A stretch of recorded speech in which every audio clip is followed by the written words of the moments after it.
15 seconds. Guidance is internal. 12, 11, 10, 9. Ignition sequence start. 6.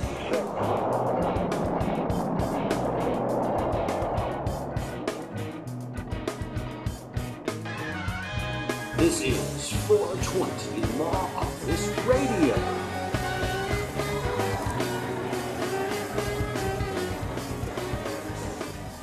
Alrighty then, it is May 24th, 2012. Hope this transmission finds you doing fantastic. All kinds of stuff is going down. We're going to have a nice in-depth talk today with DJ Kuti from CannabisSavesLives.com.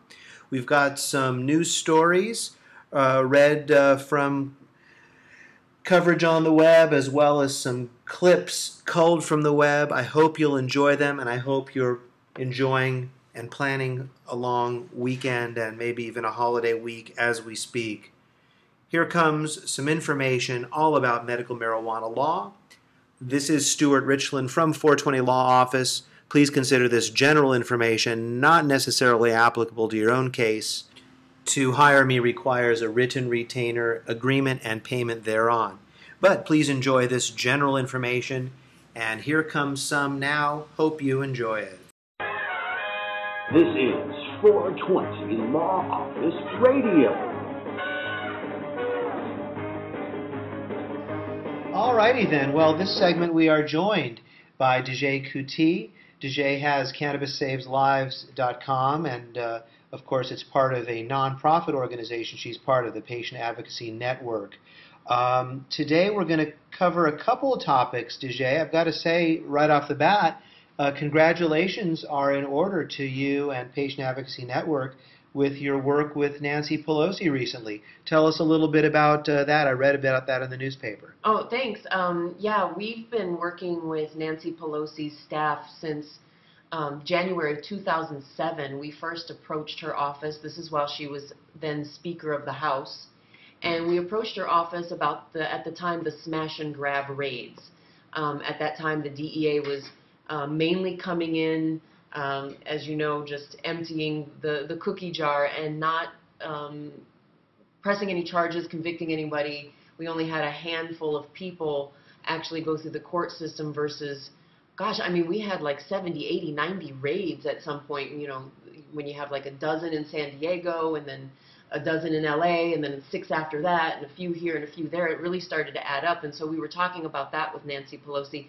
Then 5 months after that is when the DEA landlord threat letter first started coming out. And so we re-engaged her office about that.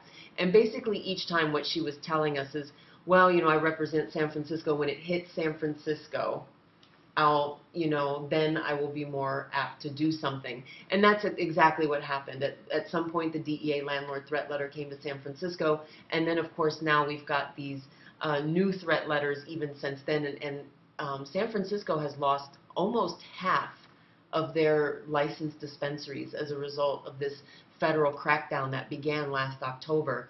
And so we said enough is enough, and I assisted our sister organization in San Francisco, Access of Love, who was really involved with organizing the patients up there to gather nearly 5,000 signatures from registered voters in the city of San Francisco who are represented by Nancy Pelosi.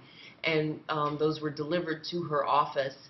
And as a result, that afternoon, she put a press release on her website condemning the Obama administration for these attacks. Of course, it's not anything binding. It doesn't change law. But this is the first time Obama's really been called out on the carpet by Nancy Pelosi for anything. And San Francisco is such an important city with medical marijuana. And we're hoping that with Nancy's power and, you know, respect and authority in the Congress for whatever that's worth, that she can help us make some sense of medical cannabis laws. So we're currently also trying to work with her more on looking at our position paper on getting cannabis out of the Controlled Substances Act, which we think is the important next step, is not just to say something should be done, but actually start taking the steps to say, well, what should be done and what do we need to do in order to end this federal criminal jeopardy. And we'd like them to at least start having a dialogue about, taking cannabis out of the Controlled Substances Act and regulating it a much more sensible way. Right, and let's have you briefly, if you don't mind, go through some talking points about what is the matter with those cannabis advocates' position who have been saying, let's take cannabis from Schedule 1, for example, down to Schedule 2 or Schedule 3. What would be the problem with that? Well, yeah, thanks for asking that, because the Patient Advocacy Network has been the only cannabis organization that has called out this idea that rescheduling is the answer, and it's not, because when you take a close look at the Controlled Substances Act, what you see is that the penalties and fines for manufacturing or possessing cannabis in 2 through 5 are actually more stringent than under Schedule 1. What I don't think a lot of people understand is a controlled substance is a controlled substance no matter if it's 1 through 5.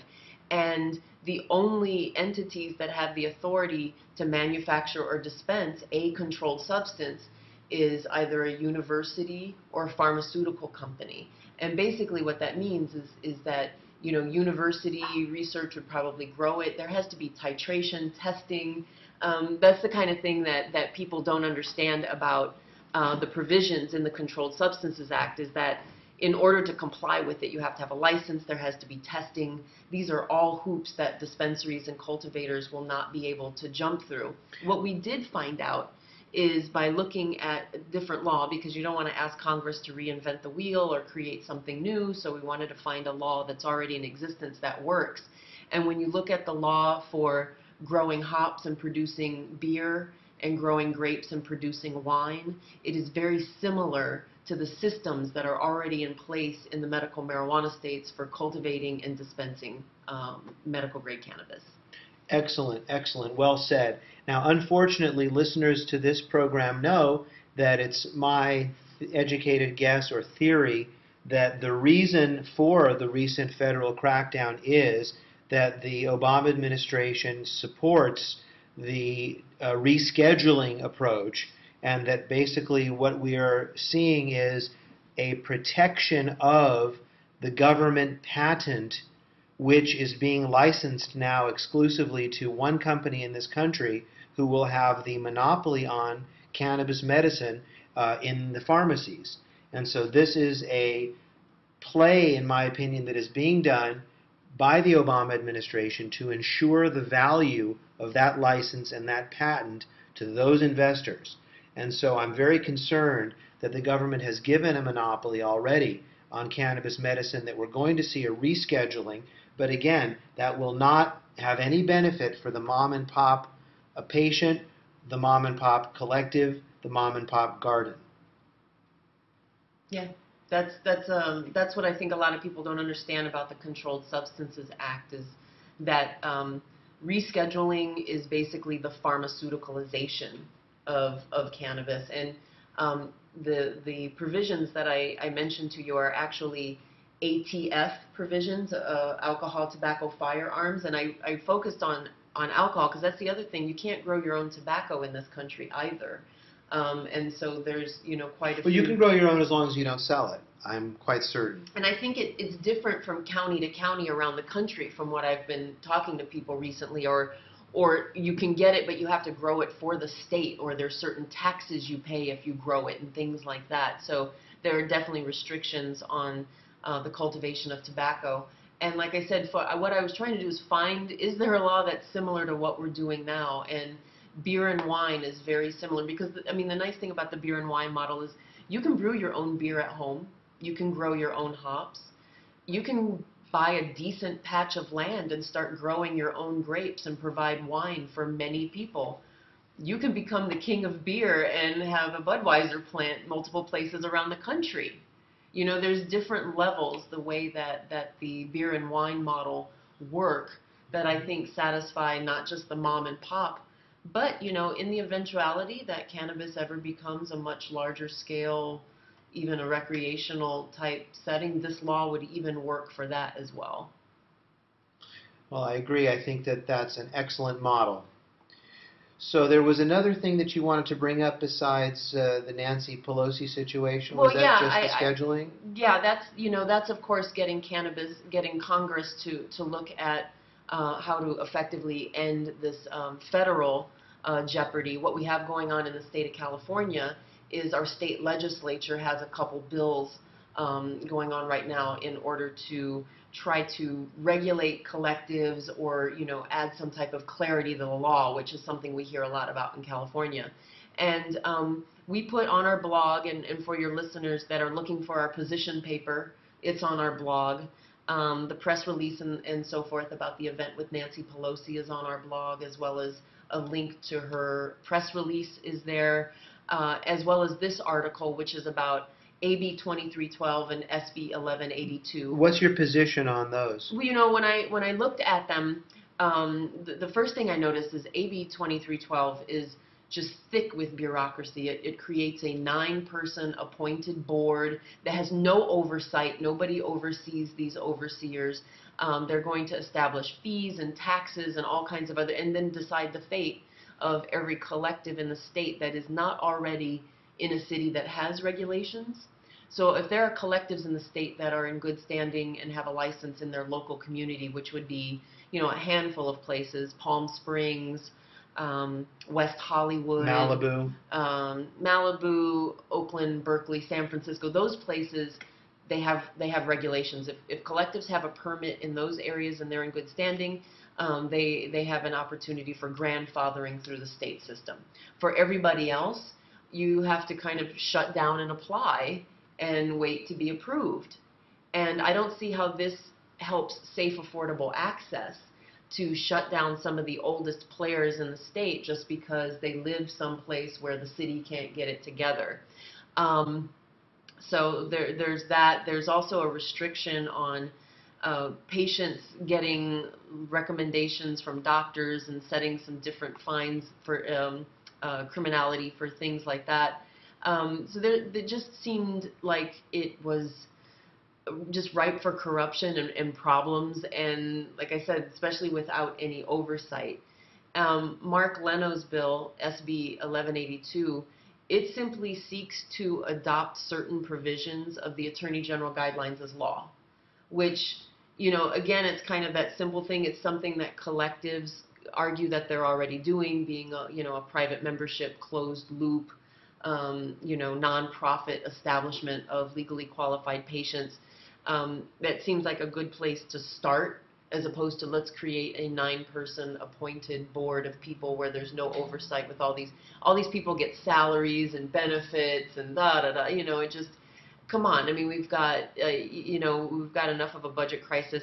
And of course the argument is, oh, well, this is going to be the federal fix. The feds want us to have better regulation and this is going to do it. And it just, I'm not buying it. It just sounds like 9 people have kissed some ass on the state level, and they want a cushy job in Sacramento to decide who in the state of California gets a permit. And it's really a lot of special interests who are pushing for AB 2312. Yeah, those people will really be under some heavy local as well as federal conflicts of interest and pressure. Imagine that person's potentially could be threatened by the federal government for facilitating medical marijuana.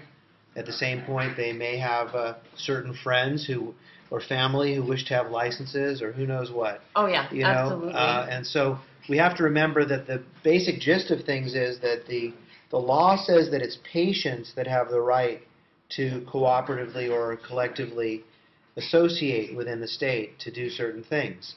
And so it is the patients that have the right.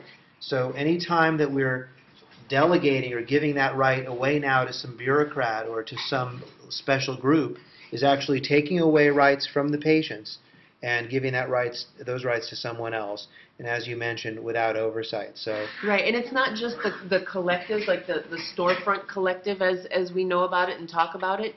It lists every place, the garden, the wherever it's stored, wherever it's baked, wherever it's the hash is produced. They want every single facet of a collective to have a permit, as opposed to kind of what the Attorney General guidelines assumes is that there is this association of patients and caregivers that goes on beyond that storefront roof, that and as long as they're all collectively and cooperatively working together in a private membership that's closed loop, it doesn't matter if you have to have every single square foot of any place that touches marijuana have to get a permit from Sacramento and pay fees and taxes, and it just sounds just like a bureaucratic nightmare. Absolutely. I will say, though, that I like the idea of having provisions of the Attorney General's guidelines adopted into law. And the reason is because criminal defense attorneys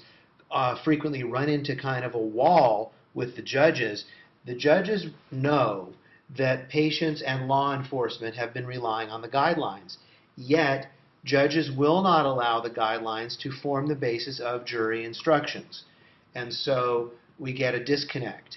And so you need to have a very brilliant criminal defense team or lawyer who knows all the cases and who is successful in convincing the prosecuting attorney, which will never stipulate, or the judge who you have to convince to create a special jury instruction, because the existing jury instruction lists cooperative cultivation, and collective cultivation, but it does not say anything about distribution, transportation, or sale. So all of those things must be the subject of a special instruction, and if the effect of this bill is to insert language from the Attorney General's guidelines into law, then it will be a much easier proposition to get jury instructions, because no longer will those statements just be from the executive branch, the Attorney General, the number one cop in the state. Instead, they will be now adopted by the legislature and now be part of the law and therefore part of the jury instructions. So I think that's a very constructive step. Yeah, I agree with you. And Mark Leno knows that. Mark Leno knows that that would be the one of the many benefits of actually codifying some of the provisions of the Attorney General guidelines, as opposed to you saying just allowing them to stand as an opinion.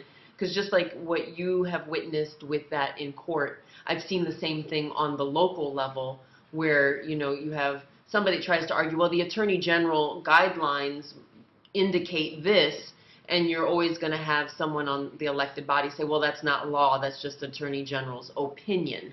And now state, local legislatures and so forth, other elected bodies aren't going to be able to say that if certain provisions are actually codified. Right. Not that they should be able to say it, because, Hokanadel is very clear.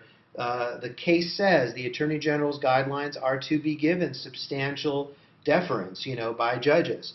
But yes, this would really seal it up. It would, absolutely. On the local level, I don't know exactly where this is going to go. This is just kind of more of an alert as opposed to anything definitive. But the city is moving forward with something and this is in Los Angeles, moving forward with something they're calling the gentle ban.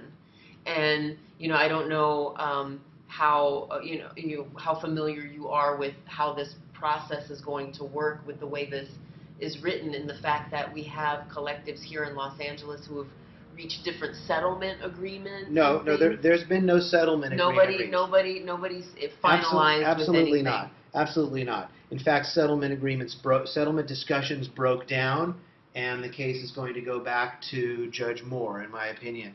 But what's going to happen right now is the Court of Appeal, we just had a round of argument with, to see whether the original ordinance is going to come back. If the Court of Appeal finds that the city's appeal was well taken, then Judge Moore's partial injunction thereof will become invalidated, and we're going to go back to the original ordinance. I doubt that will happen, but it could happen. And then we also have the new ordinance, which they can't enact because of the pending cases. So the city of LA has this soft, gentle ban, which is really described by Huizar as soft and gentle, but described by another one of the very esteemed city council members at Koretz, who calls it a very terrible ban, and who's proposed a counter, are you with me? Who's proposed a counter, instead of the gentle ban, what they're calling a limited immunity version in which they will say that there's a ban, except certain collectives may be immune from that ban. It's a kinder, gentler, gentle ban. Yeah. I mean, but they're still going to be picking and choosing who gets to stay open and who doesn't. Yeah, I don't think the cases allow the city to pick and choose. They're trying to make it happen sort of by operation of law. Like, well, we didn't pick and choose, but these are by schools and those are by homes and this and by this. So we're going to close down those that don't fall within a certain range and leave the others alone. I think this is just opinion, but I think the likelihood of that type of regime going forward before the state makes a big decision in terms of its legislature or the California Supremes seems to me slim. In other words, my personal feeling is that the city of LA will probably stay in limbo until the state action comes forward in the way of a new legislation or a court decision. But I could be wrong. Yeah, they heard the gentle ban, or this kinder, gentler ban, in the Planning Commission today. Yesterday or today? Today, this morning. And I'm, given that LA is fairly predictable in its politics, I'm sure there was a unanimous vote in favor, and it went back to council forthwith, which means that, I'm sure council is not going to send it back to committee, and it will be ready for a full council vote, pretty much probably any time. Well, we also know from what Huizar essentially leaked, or his complaints when his fellow councilmen didn't go along. His complaints were, we agreed in private session that we were going to do such and so. What do you mean we're not going to go ahead with the gentle ban? Which reveals what a lot of people, including you, have pointed out for quite a while, which is this city council doesn't seem to engage in meaningful debate and dialogue on the floor, that all the deals are cut in the back room, and it is only when a deal has been cut that the public process is engaged. And I feel that that's really unfortunate because it doesn't lead to any real debate, and it certainly doesn't lead to any input from the people. It's just the puppeteers in the back room are going to decide what strings they're going to pull, and when they come to their unanimous deal, they come out and announce it. And because some of them are called Republicans or some of them are called Democrats, people feel like they have a choice and they've been represented. People, come on. Don't you remember when you raised your little brother or sister or child and you offered them, you can have vanilla or you can have strawberry? That's not a choice until the kid is old enough to say, well, I don't really want either. I want chocolate. So offering us Tweedledee and Tweedledum in the form of prepackaged Republican and Democratic values is really taking us nowhere. We are in a state of inertia, and look at how the inertia has led to really essentially 6 years of no regulation of medical marijuana in the city of Los Angeles that's been legal. And we have California's primary election coming up on June 5th. And this is the primary where our beloved Carmen Shutanich is running for district attorney of the county of Los Angeles. He is, for those who have probably kept up with your show, he is the person who drafted the regulations, this failed ordinance that we have with the city. It's the city attorney's office that you and many other attorneys here in LA have been fighting in court for this many years. And Carmen Shutanich is wanting to leave his post as city attorney. He never really wanted to be city attorney to begin with, but now he's going to take the opportunity, and he's running in the primary for district attorney. And it's always very interesting because whenever there's an election, I always get a lot of phone calls and emails from people basically, simply asking who to vote for, who not to vote for. That's kind of what it comes down to, right? And I'm not sure, because I think everybody feels we've got to choose somebody in order to hopefully defeat Carmen Shutanich. However, given that he promised the medical cannabis community that he'd work with us at the beginning and then this is what we ended up with. Of course, everyone's a little shy about putting any support behind anybody. But for anybody who wants to stay in contact with the Patient Advocacy Network and learn more as we get closer to election time, it's real easy for people to subscribe to us via email at our website, CannabisSavesLives.org. CannabisSavesLives.com will link over there as well, but they can find us at CannabisSavesLives.org, sign up for email. They can also click over to our blog. That's where I update all of the different things we talked about today. And what would be really important is if your listeners would consider making a tax-deductible donation by clicking that donate button.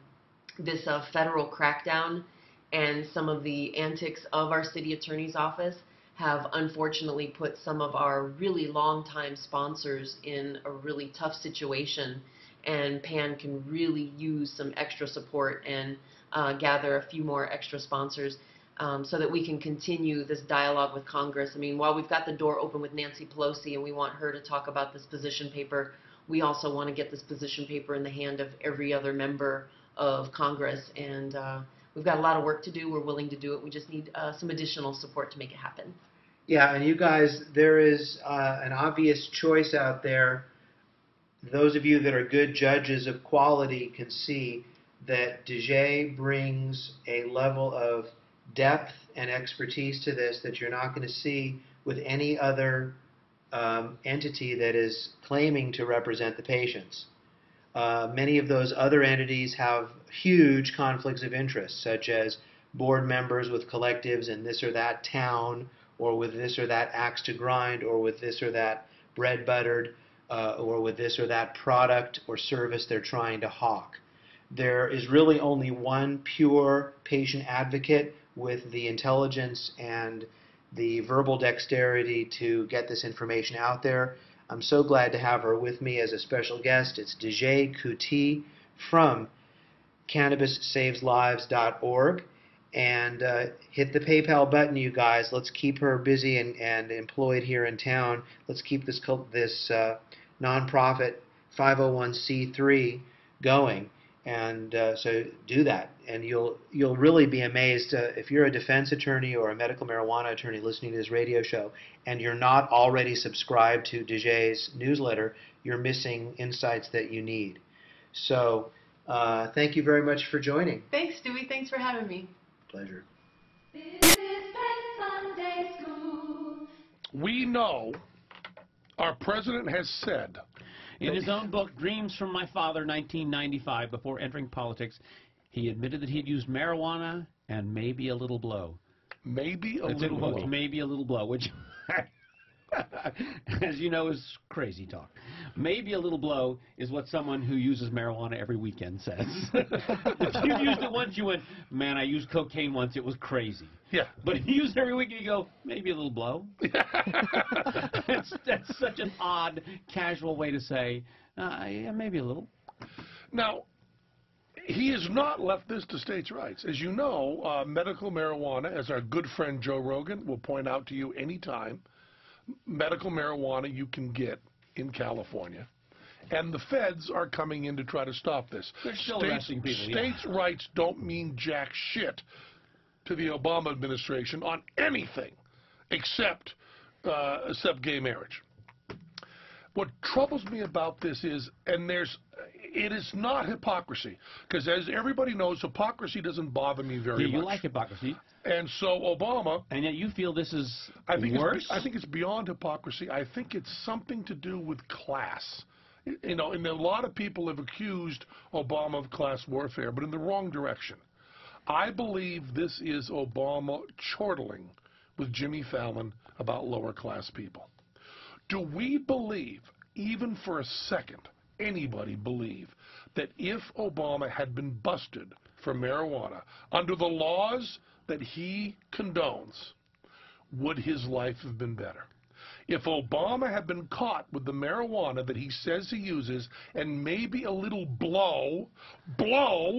cocaine, felony conviction, this casual attitude toward drugs, a casual attitude toward drugs that makes him really cool on Jimmy Fallon, makes him the hip president. I'm the cool president. I'm the happiest president. I say weed. I say blow. It's all a big deal. Ha, ha, ha.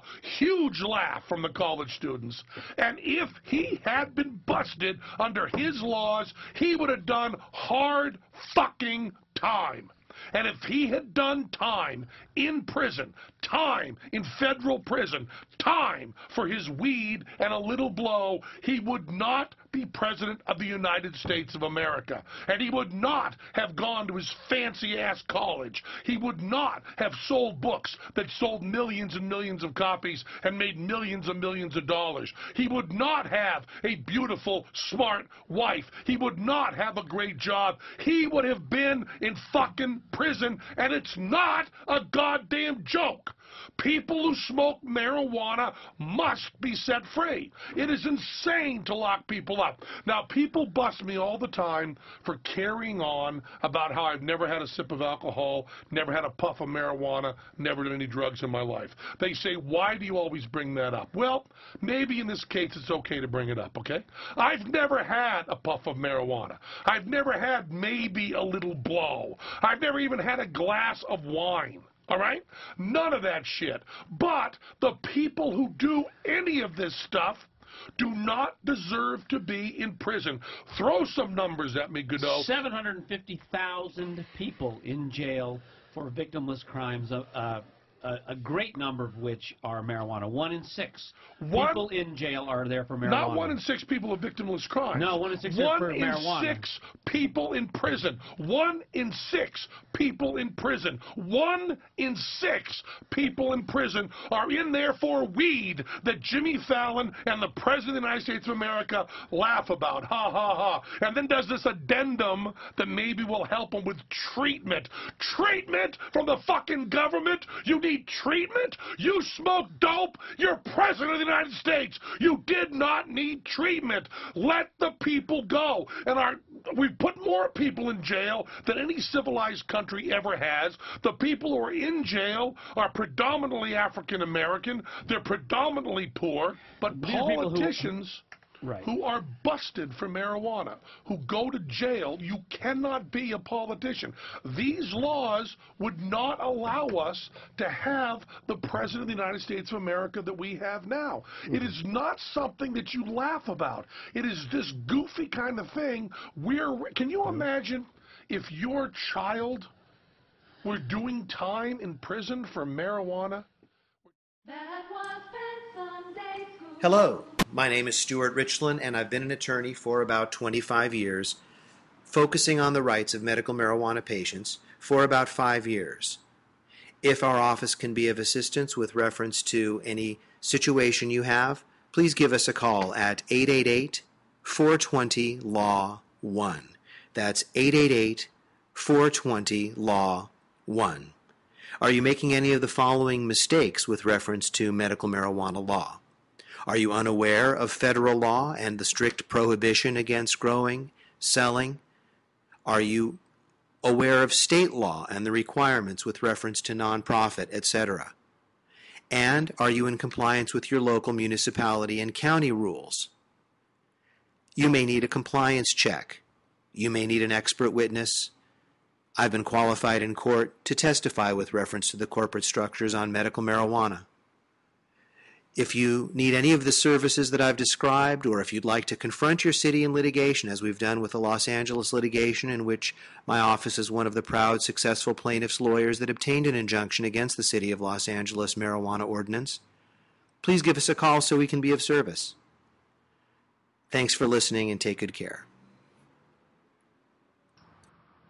And in a but not altogether surprising result, we have a ruling that medical marijuana use is not protected by the Americans for Disabilities Act. In this case, the holding goes that California cities are not violating the Americans with Disabilities Act when they rule that medical marijuana collectives must be closed, or that patients cannot get access to their medicine. The plaintiff's charge was that cities' actions violated Title II of the Americans with Disabilities Act, which prohibits discrimination in public services.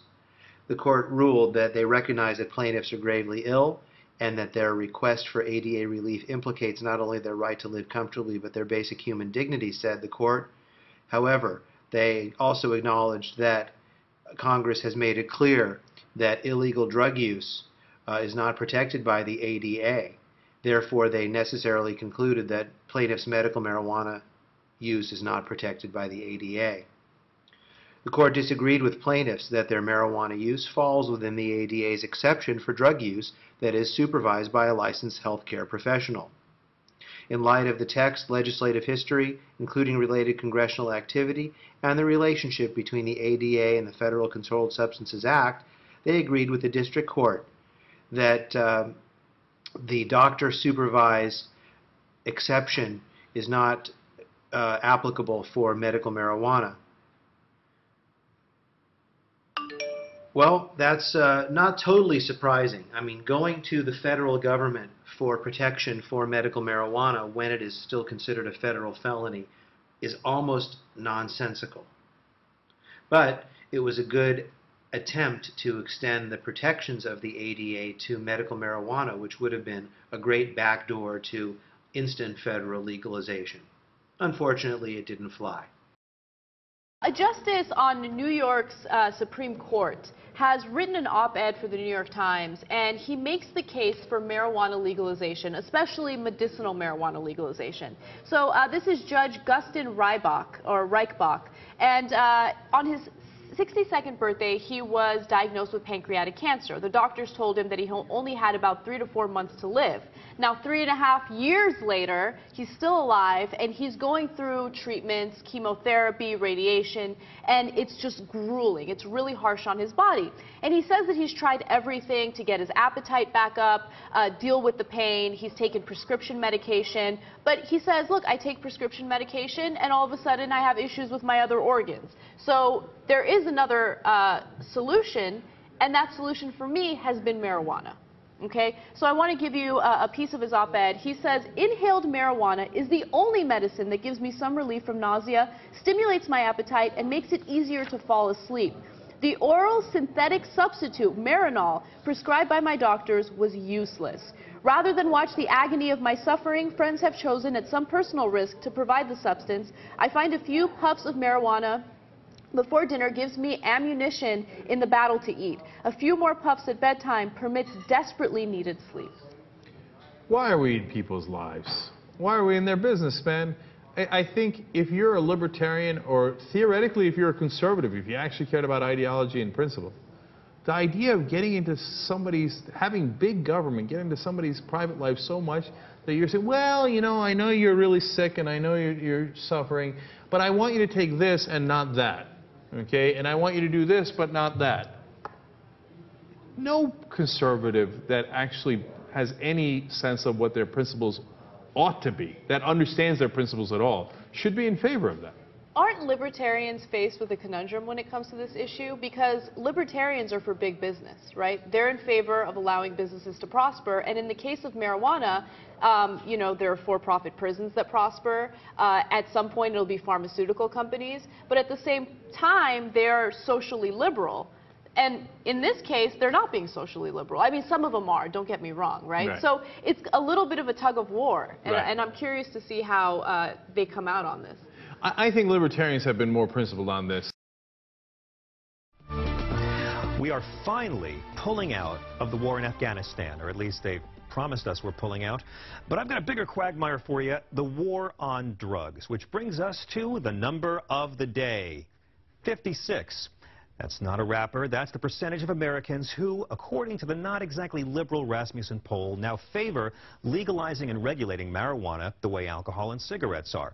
Now, there have been a ton of these pot polls lately, so many, for some reason I can't recall all of them, but they've shown the pendulum swinging towards decriminalizing cannabis, which I think represents a true return to old-fashioned conservative values.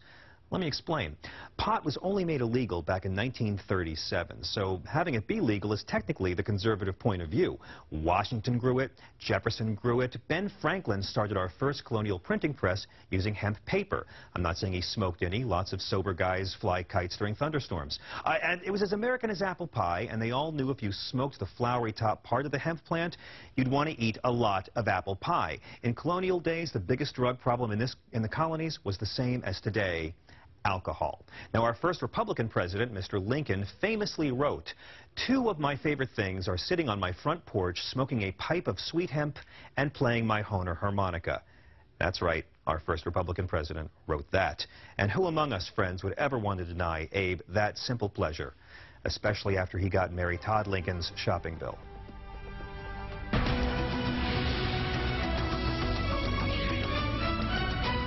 The controversy over medical marijuana is nothing new, but new questions are being raised about its use. One issue in particular: should children take it too? Cher Calvin here with an incredible story about one family's fight for their son. Cher. That's right, Micah and Victoria. When you say that, it sounds so shocking to so many, but California's Prop 215, the Compassionate Use Act, was passed by voters a decade ago, and it does allow seriously ill patients with a doctor's recommendation to use marijuana legally. But what about for children? We did find this one family with a truly remarkable tale to tell us in this KTLA exclusive report. Can you tell me what school's like for you, Sam? Titanic! Big one! This is Sam, a 10-year-old who lives with his dad, his mom, and his sister Lucy in Northern California. Sam has autism.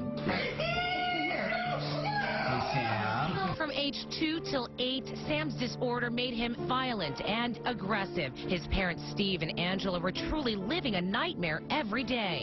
He got to a point where he was hurting other children at school and in public places. A lot of times we'd be, say, in line at a store, and he would just instantly just bolt off and go and hit another child in the face. One time he pulled the TV down, he knocked over all the furniture. I mean, I had to put him in a hold for maybe an hour. I mean, just where his whole body was spasming. It was just, I would just lay there crying, just holding him. Sam's parents worked with expert doctors who recommended a succession of conventional prescription medications like Risperdal and a host of others.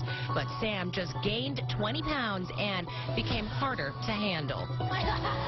We were so scared. We were like, okay, he's getting more dangerous. He's getting bigger and stronger now that he's 20 pounds bigger from the Risperdal. The child that we had grown to love was gone. It was just like when you looked at him, when you talked to him, he had just disappeared. Yeah. Finally at their wits' end and faced with the very real prospect of needing to institutionalize their son, Sam's parents decided to try something unconventional and controversial. Last year, they began treating Sam with medical marijuana. When you think about it, it really is the perfect medication for that kind of behavior. It's just very calming. So this is the medicine right here. Steve and Angela got a recommendation from a medical cannabis doctor. They told Sam's pediatrician about their plan, and Steve grew Sam's new medicine in their backyard. We had 6 plants here. This is where Steve took out his tomato plants to grow and then harvest the cannabis. From the marijuana flowers, he could make a concentrated form, what people refer to as hash. This ball represents roughly 4 months of doses for Sam. So I just take my lighter. Steve softens the cannabis with heat, then takes what appears to be just a speck of pot, Sam's dose for the day. What effect did the medical cannabis have on Sam? Well, the first time we did it, we just wanted to do, to see if it would work at all, and it was just an amazing experience. I mean, I'll never forget it, to watch what happened to him. It was just like, wow, he's back. This anguish and this pent-up rage and this, obsessiveness, it's just like it just went away, just like it just calmed him down. While we were with the family, we watched Steve put Sam's daily dose in a piece of melon and take it to him. Can you swallow that for us? Yeah. Yeah, that's good. Good job, buddy. Yeah. Within roughly 20 minutes, the effects were clear. Where earlier Sam had been animated and antsy, after eating his speck of hash, Sam became calm, relaxed, and social. As a mother, how would you feel about people saying to you that you're getting your son stoned every day? At first, I was very concerned about that, but recently I've been sharing the story with more and more people, friends and coworkers, and I find that, the more I tell people, the more I share it with people, the more comfortable I am with it. It has saved our lives, and I think about what it's done for our son. Could Sam's story help others? Respected LA area pediatrician Christopher Tolsher says we don't know enough about cannabis for kids. For all the parents out there whose children may have autism, I think the message here is that this is intriguing information that needs more research before we can confidently say that marijuana is a safe and effective treatment for autism complications.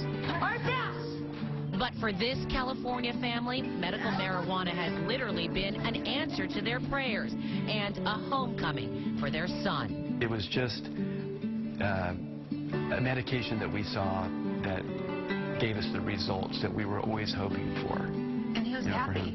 I mean, I think that really is a key, is that he was happy again. He was smiling and laughing, and we had lost that for so long, and it was so sad, and we wondered if we'd ever see that again. It just feels like I have more control now to help my son, instead of depending on doctors who may have the best intentions, but they don't know what Sam needs. I want to do what's best for my son. And I'll do whatever I can for him. Well, one important note, Sam's parents tell us that they have followed the letter of the law regarding his medication and that they've grown only the amount of marijuana that Prop 215 allows. The medication is for Sam and for nobody else.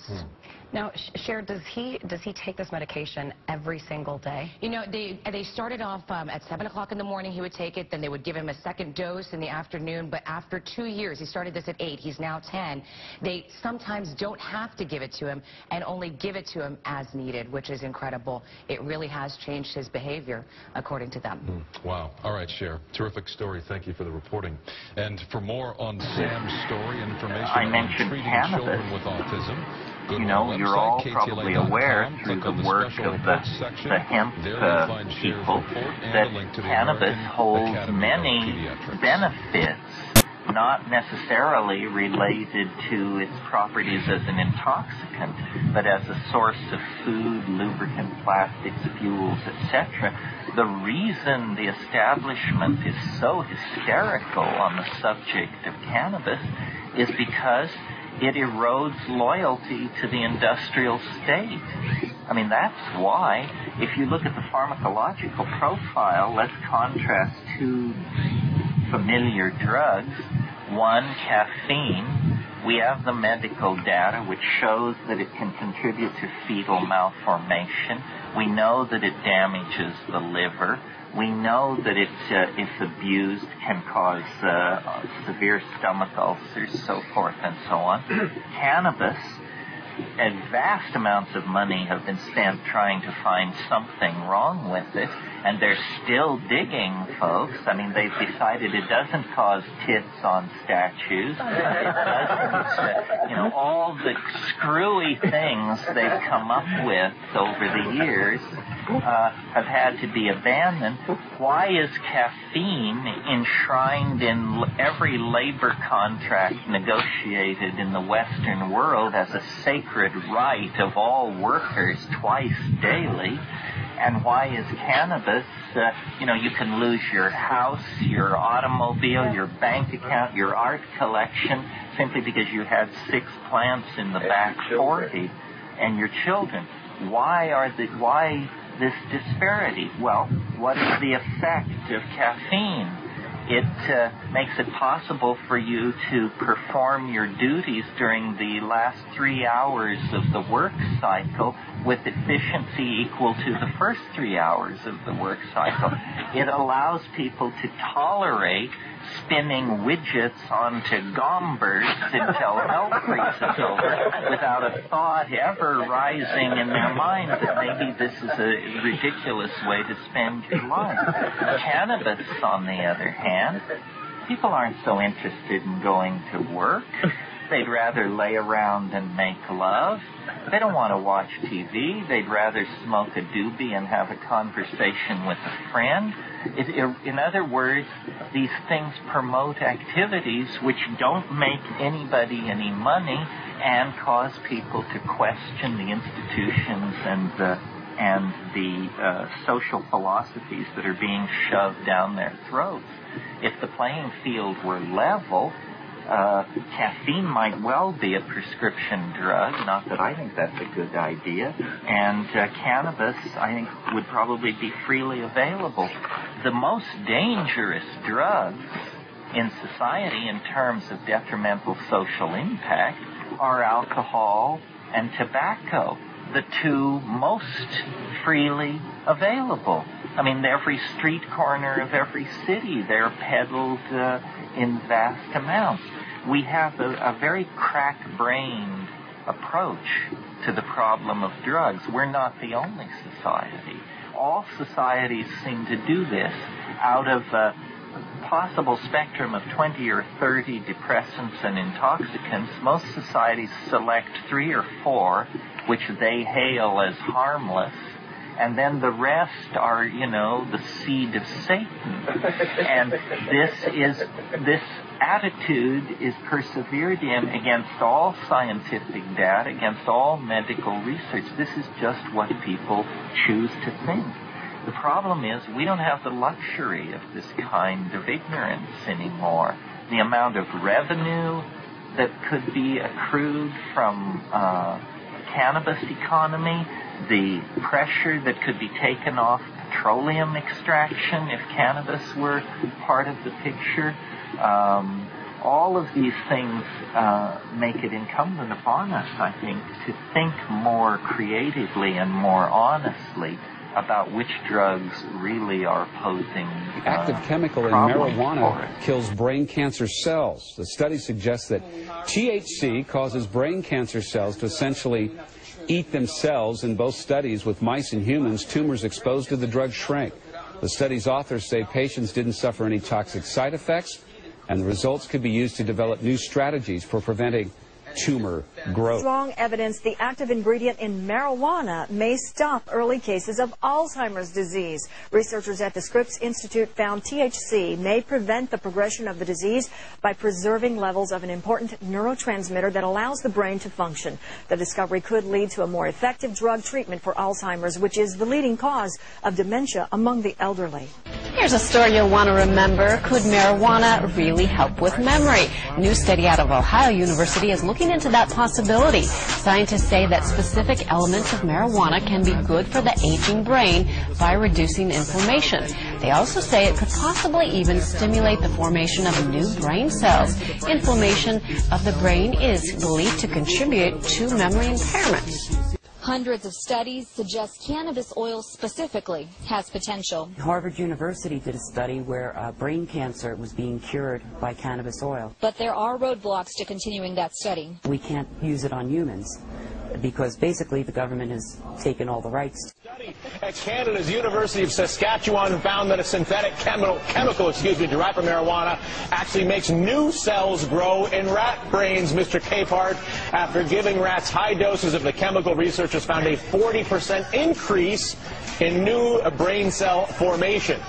Drugs like alcohol and nicotine suppress the growth of new cells, but the study shows marijuana may actually be good for brain cell growth. One of the 400 compounds in cannabis is about to be tested in human trials to see if it can delay the onset of memory loss.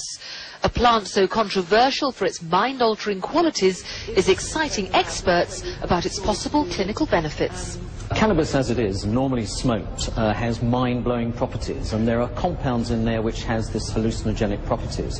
However, some of the indications for Alzheimer's in a mouse model is just a single compound that's used from cannabis plant material, which is extracted, and it can stop the memory loss. Now, if we take that single compound and apply it to humans in clinical clinical trials. We could prove for those 400,000 Alzheimer patients whether it could be used for those. Studies in mice have shown that the cannabis derivative called cannabidiol, which is not hallucinogenic, can prevent the progression to memory loss in Alzheimer's disease. Hi there, this is Dr. Bob Melamede, and I'm glad to see that some people are questioning my comments regarding cannabis's ability to kill cancer cells. And references for all of this are publicly available. They were done by researchers all around the world, not myself. Through countless countries, countless researchers have been doing this kind of work. And it also happens to agree with historical uses of cannabis as cures for tumors, as they were called. So what I would advise you to do, the easiest way to get to some of this information, is go to PubMed. Do a Google search for PubMed. It's a National Institute of Health database, and punch in cannabinoids and cancer, and you will get hundreds of articles where you'll be able to see at least the abstracts for all of them. And that will at least convince you to the accuracy of the statements that I've made regarding cannabis's ability to kill cancer cells. We now find that marijuana fights cancer, and they've known about it for nigh on 40 years, which means that if you think back to all the friends and family who've croaked from cancer, and think about these monsters in government who knew that marijuana showed promise in curing cancer, we have one of the biggest genocides, second biggest genocide next to usury, in the history to be talking about. Study finds no cancer-marijuana connection. By Mark Kaufman, Washington Post, staff writer, Friday, May 26, 2003. The largest study of its kind has unexpectedly concluded that smoking marijuana, even regularly and heavily, does not lead to lung cancer. The new findings were against our expectations, said Donald Tashkin of the University of California at Los Angeles, a pulmonologist who studied marijuana for 30 years. Tashkin's group had hypothesized that marijuana would raise the risk of cancer on the basis of earlier human studies, lab studies of animals, and the fact that marijuana users inhale more deeply and generally hold the smoke in their lungs longer than tobacco smokers, exposing them to the dangerous chemicals for a longer time. In addition, Tashkin said previous studies found that marijuana tar has 50% higher concentrations of chemicals linked to cancer than tobacco cigarette tar. While no association between marijuana smoking and cancer was found, the study findings did find a 20-fold increase in lung cancer among people who smoke 2 or more packs a day. He says, we hypothesized that there would be a positive association between marijuana use and lung cancer, and that the association would be more positive with heavier use. He said, what we found instead was no association at all, and even a suggestion of some protective effect. Protective effect against cancer. Federal health and drug enforcement officials have widely used Tashkin's previous work on marijuana to make the case that the drug is dangerous. Tashkin said that while he still believes it's potentially harmful, its cancer-causing effects appear to be of less concern than previously thought. Actually, no concern. This is cancer. This is cannabis oil. This is cancer on cannabis oil.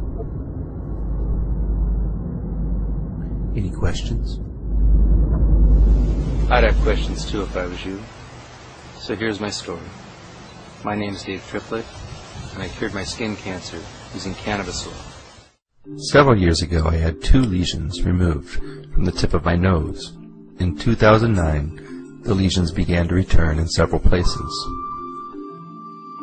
I went to the doctor, and the doctor gave me a prescription for a cream. He told me to put the cream on my entire face and neck. He also told me to wait until after the holidays to use it because it may cause some redness. I did a Google search for the cream and I realized it was chemotherapy. Next, I found some photojournals of people who have used the cream.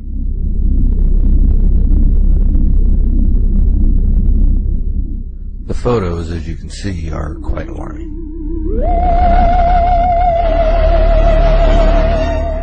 After seeing the results of what the chemotherapy cream could do, I decided to look into alternatives. Recently, my friend Jennifer had sent me a video about Rick Simpson curing cancer with hemp oil. It was called Run from the Cure, so I decided to start there. After I watched Run from the Cure, I began to do some searches. I was really surprised at how much information was available. These are a few of the videos I found. Breast cancer kills more than 41,000 American women every year. Researchers in the San Francisco lab are working to shrink that number, and they're doing it with an unusual weapon, marijuana. It's not just THC. These trichomes contain CBD, another valuable chemical. We're fascinated by this stuff. And what we found is that this compound called cannabidiol was particularly effective at inhibiting aggressive breast cancer. I discovered that despite my training in medicine and science, I had been brainwashed that this substance, marijuana, that in fact it's remarkably non-toxic. There's never been a death from it. And I went from there, and that started me on a long interest in researching this substance. Marijuana may actually help reduce the risk of certain types of cancer. A new Brown University study found long-term pot users are 62% less likely to develop head and neck cancers. This includes cancers of the mouth, tongue, nose, sinus, throat, and lymph nodes. Breast cancer, prostate cancer, pheochromocytoma, lymphoma, leukemia, skin cancer, a whole variety of cancers that in experimental situations, meaning in tissue culture or in animal models, you can in fact show that cannabinoids kill these cancers. Into its bloodstream and was carried to its brain. There it met the cannabinoid receptor evolved so many millions of years earlier in the humble sea squirt. And it just so happened to fit, like a key in a lock. Researchers suggest chemicals found in pot called cannabinoids can have an anti-tumor effect. People are quite excited about the ability of these cannabinoids to kill cancer cells. After a few more searches and watching a few more videos, I decided it was time to get myself some cannabis oil. Because I live in California, I was able to go to one of the dispensaries to get some hemp oil. At the dispensaries, they refer to it as hash oil. It's also called honey oil and cannabis extract. Most people in California, such as myself, refer to it as hash oil. I used the oil for 3 to 4 weeks before I saw any results. Then the results were dramatic. Not only was the oil healing my nose, but it was bringing cancer to the surface that I didn't even know was there. Here are the pictures of my nose being healed. Cannabis extract, or hash oil.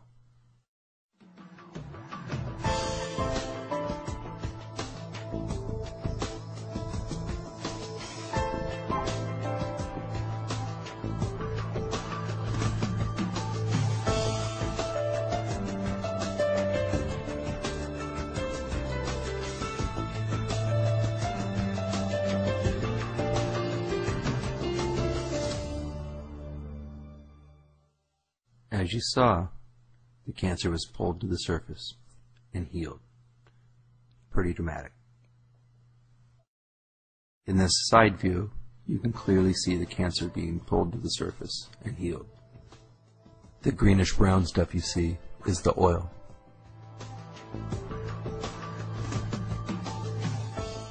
Once I realized that the hash oil had cured my cancer, I began to ask myself questions. Why hadn't my doctor heard about this? Why hadn't I heard about this before? If cannabis cures cancer, why would it be illegal? As I did more research, I began to realize it's about profit and politics.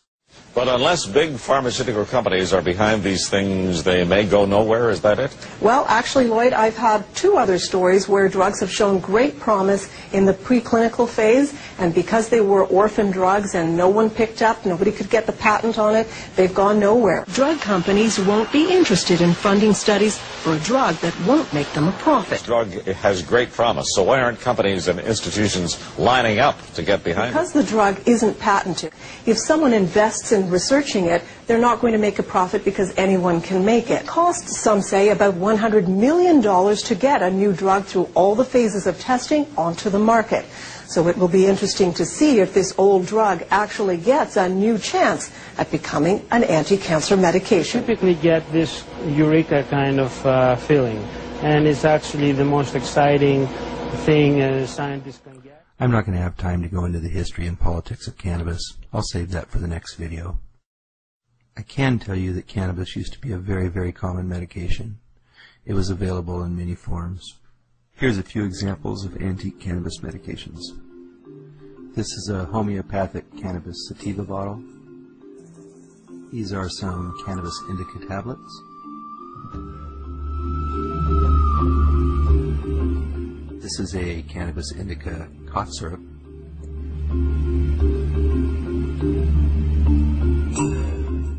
This is a bottle of cannabis pills. This is a bottle of cannabis extract. This is another bottle of cannabis extract. This is Dr. James cannabis indica extract. This is a corn cure. Its main ingredients were cannabis indica. This medicine was taken away from us, and now people are needlessly dying. It's absolutely ridiculous that this harmless medication isn't available to cancer patients.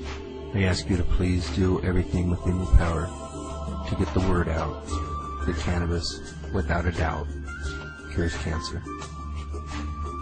The National Cancer Institute, the American Cancer Society, and members of our government have known since 1975 that cannabis cures cancer. The 1975 report has resurfaced and is now available online. It has become clear to me that because of politics and money, a cancer cure has been kept from us, and people are needlessly dying. If you've lost somebody from cancer, the chances are their life could have been saved if the oil was available to them. Please share this information with every doctor, researcher, and news outlet you can think of. All we want to do is heal ourselves.